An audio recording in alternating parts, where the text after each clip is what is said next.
Originally, even though I was born in England, I lived in Trinidad for the formative part of my life. And I came back here at 19.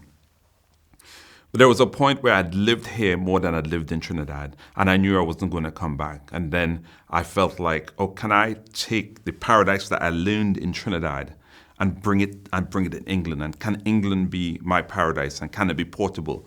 Which led me to actually start thinking philosophically about what paradise actually is. But as I was writing, paradise began to change. My son, I was going to have a son, and so that was the roots I was putting down here, but he was terribly premature. And so his birth story became convoluted. So paradise began to stand for hope. And then at that same time, you had the Windrush scandal, and then they were being sent back overnight, West Indian elders.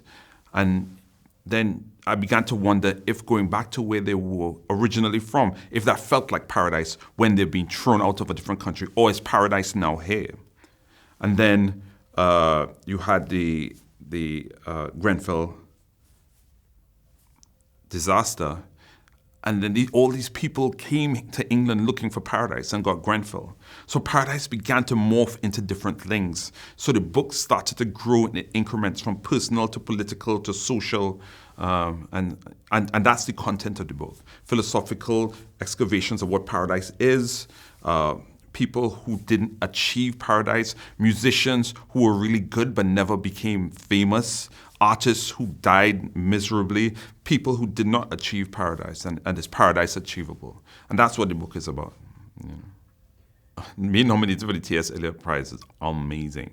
Like, just a recognition of peers, and also like I'm a massive fan of T.S. Eliot, 4 quartets in particular.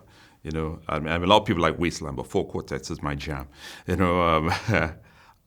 So just being recognized by peers, and it's a strong list by people who I so admire. Like, I just have to not fanboy out when I'm at the back. Sharon Olds, who's also on the list, was, when I first started poetry, all I did was read and write Sharon Olds-sized poems. So she was like a massive influence on me. But just having people like Ilya Kaminsky, J. Bernard, I respect all these writers, and all these writers I am actually a fan of, beside being on the list. So I'm super happy, and I'm super happy, especially if it gets people to start reading, and especially if people see me and think, wow, I didn't think somebody looking like him can be a poet. Perhaps I can do this. And that's the more important thing for me about the prize.